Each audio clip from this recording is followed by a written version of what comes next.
KB부동산 통계 먼저 봐야죠, 우리.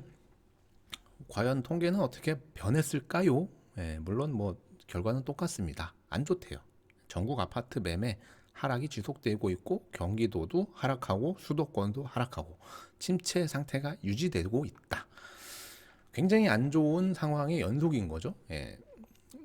이게 제가 이제 생방송에서 말씀드렸다시피 부동산이라는 거는 어느 정권이 되든 간에 너무 가파르게 올라가는 것도 너무 가파르게 떨어지는 것도 원하지 않는다. 왜냐하면 이거를 연속하기 위한, 그러니까는 내가 하고 있는 이 금배지를 연속해서 한 번 더 하기 위해서는 그냥 적당한, 그 인플레이션, 금리 인상 뭐 이런 그 여러 가지 요소로 봤을 때 그 언저리 아주 그 떨어지지 않는 선에서만 쭉 가는 거. 뭐 지금 정부에서 뭐 연착륙이니 뭐 경착륙이니 뭐 이런 거 얘기 쓰잖아요. 쉽게 얘기하면 폭락이 아니라 천천히 떨어지길 원한다라는 얘기인데 천천히 떨어지는 것도 좋지가 않아요. 이 자본시장이라는 게요. 어떤 특정 상품이 꾸준히 떨어진다? 그러면 투자를 아무도 안 하거든요. 투자를 안 한다? 그러면 이거는 곧 디플레이션이라는 더 안 좋은 늪으로 갈 수 있는 요인이 돼서요. 안정을 원하는 겁니다. 떨어지는 게 아니라 현 상태를 유지해 줬으면 좋겠다. 또는 이 유지하는 범위가 뭐 1년에 뭐 1%건 뭐 많으면 2%건 요 정도 선에서만 움직여 줬으면 좋겠다라는 거지. 지금처럼 뭐 30%막 40%면은요 우리가 IMF 때 봤던 건데 뭐 지금 제2의 외환 위기 뭐 이런 얘기 나오잖아요. 그럼 만약에 이 상태에서 정말로 외환 위기가 터지잖아요. 그럼 어떻게 할 건지 저는 궁금해요. 네. 정말로 이 지경으로 몰고 가가지고 진짜 실제로 어떤 요번에 뭐 레고랜드 사태도 마찬가지인데 그거는 진짜 정책 실수거든요. 말을 함부로 해가지고 트리거라고 하죠. 폭탄이 있는데 거기에 누가 불을 붙일 건지 준비만 하고 있었는데 실수로 이걸 한 거예요. 전쟁이 대부분 그렇게 납니다. 서로 총구를 겨누고 있다가 누가 하품하다가 또는 방구 끼다가 잘못 누른 거지. 예. 깜짝 놀라서 잘못 누르는 순간 전쟁 터지는 거거든요. 그거를 이제 그 강원도에서 큰일 했죠. 레고랜드 사건으로. 예.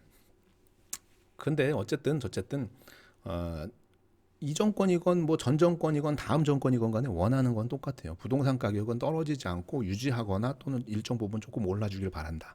그리고 이 모든 건 기업이나 기초적인 경제에서 늘 인플레이션 조금씩은 가장 올라줘야 된다. 임금도 마찬가지고 모든 게. 그러면은 우리가 현재 뭐 금리 인상해가지고 시중에 있는 돈을 일시적으로 빨아들였지만 다시 풀고 빨고 하면서 그 양은 점점 늘어난다.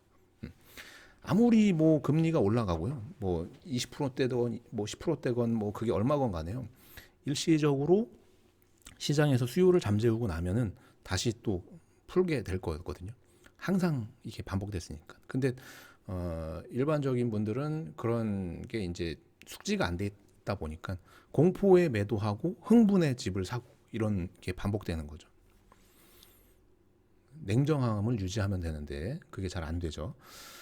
자, 전국적으로 어쨌든 계속해서 하향세를 그리고 있습니다. 예, 뭐 전북만 0.01% 상승한 걸로 나오는데 뭐 의미 있는 숫자는 아닌 것 같고 대부분은 다 떨어졌고요.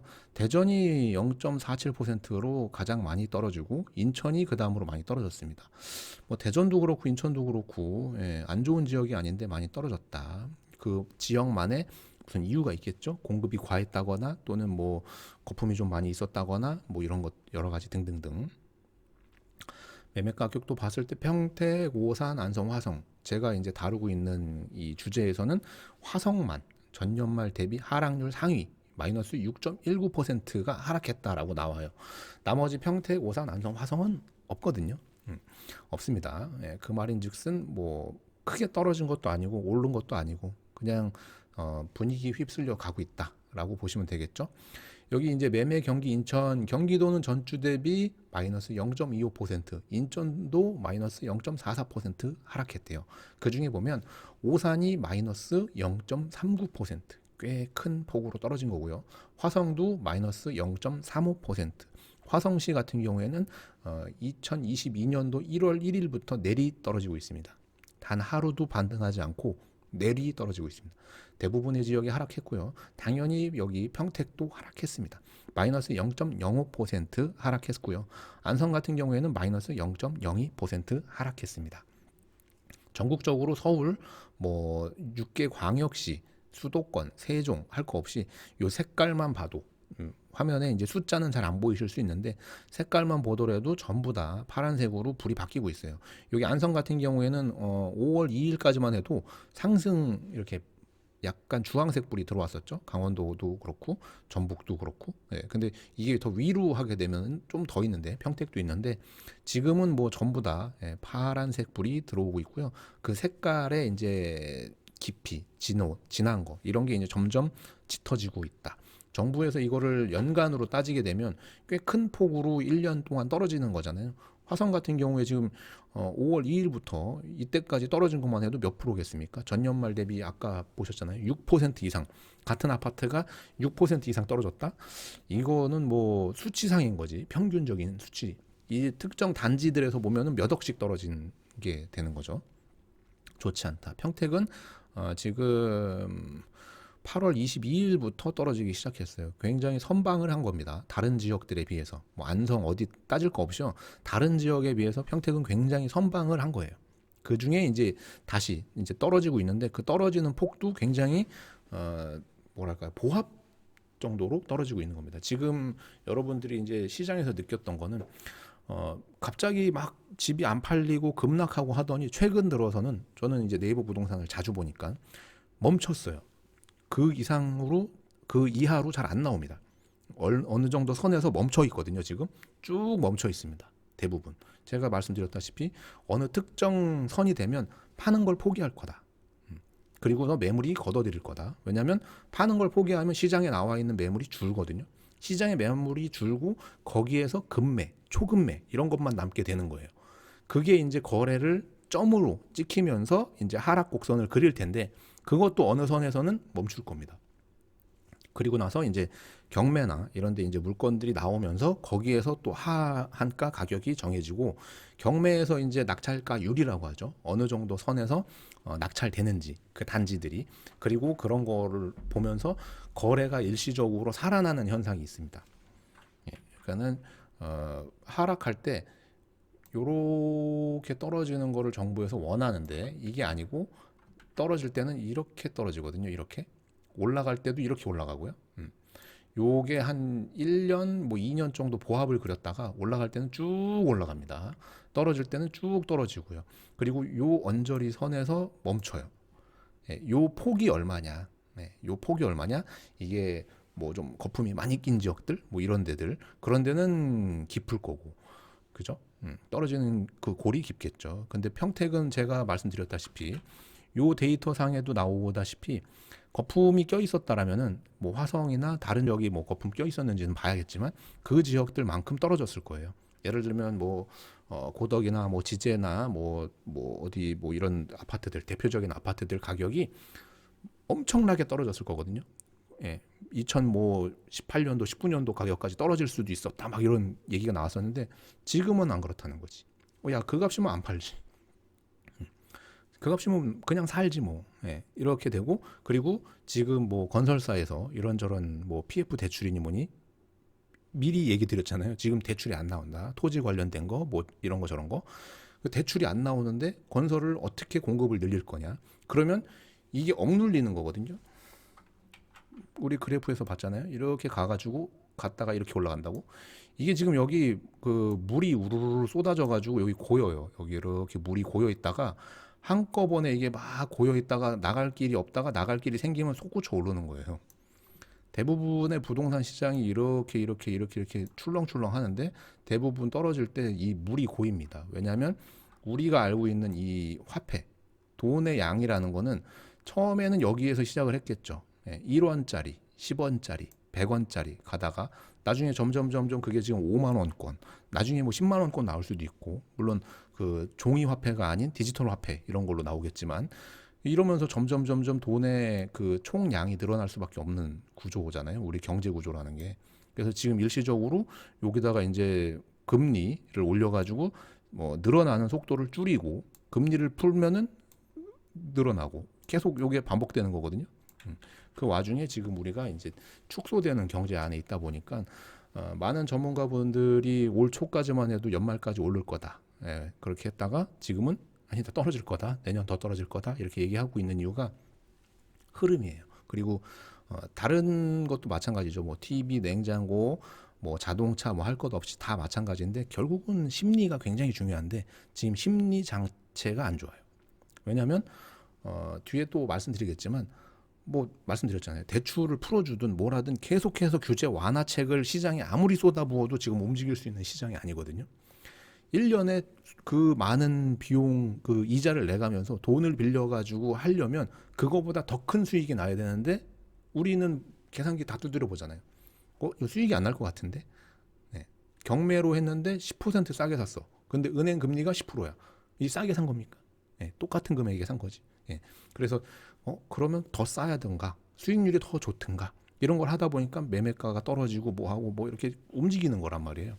그 와중에 있는 건데 의식주 중에서 주택, 예, 주택도 그걸 어느 정도 타잖아요. 예, 이제 아마 정부에서는 아니라고 하겠지만 시장에 아니라고 하겠지만 머지않아 이제 뭐 대출 조금씩 풀죠. 다 풀고 그 다음에 이제 다주택 장려책이 나올 겁니다.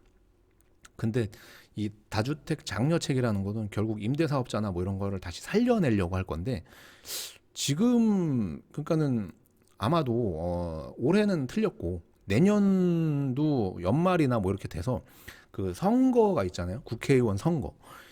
이거만 보고 지금 움직이고 있는 것 같아요. 근데 거기에서 만약에 현 이 하고 계신 분들이 다수당이 안 되거나 지금보다 더 소수당이 되거나 뭐 이래 버렸을 때는 이 협치를 진짜 잘 해야 되거든요.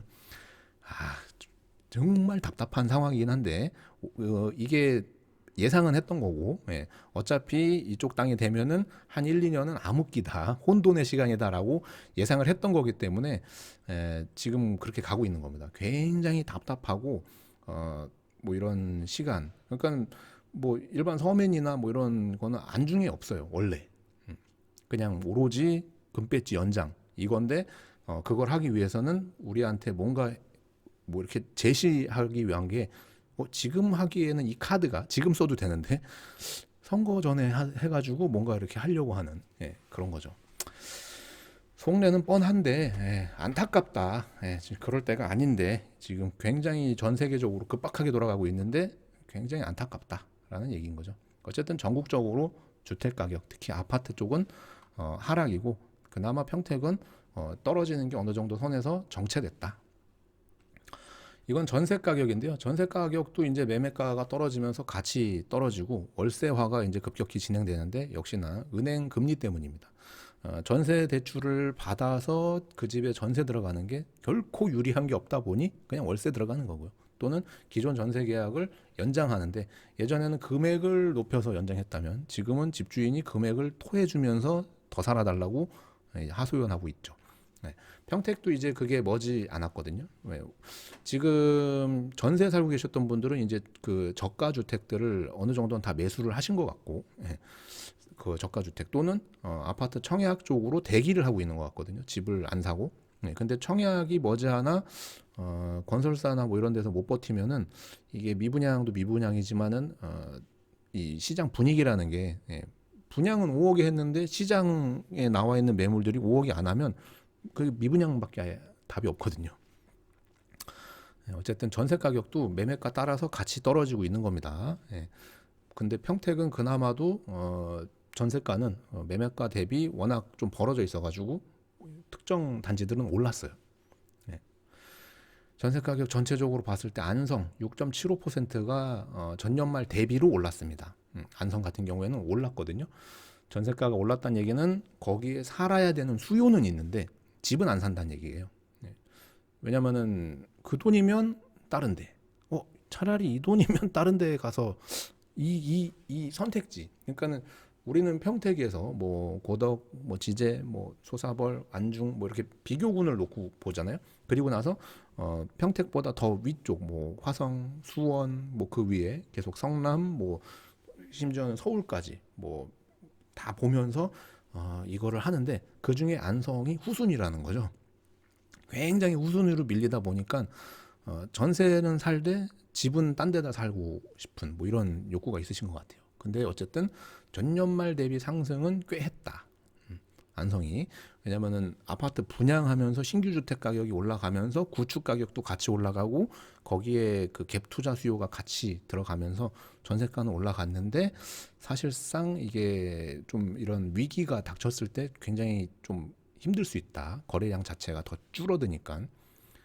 늘 말씀드렸던 내용입니다. 근데 어쨌든 평택, 오산, 안성, 화성 이렇게 네 개는 평택을 둘러싸고 있는 시들이고 밑에 충남은 천안하고 이런 데는 빼고서 보는 거니까 참고하십시오. 제 방송은 철저하게 평택만 위주로 하고 있습니다. 예.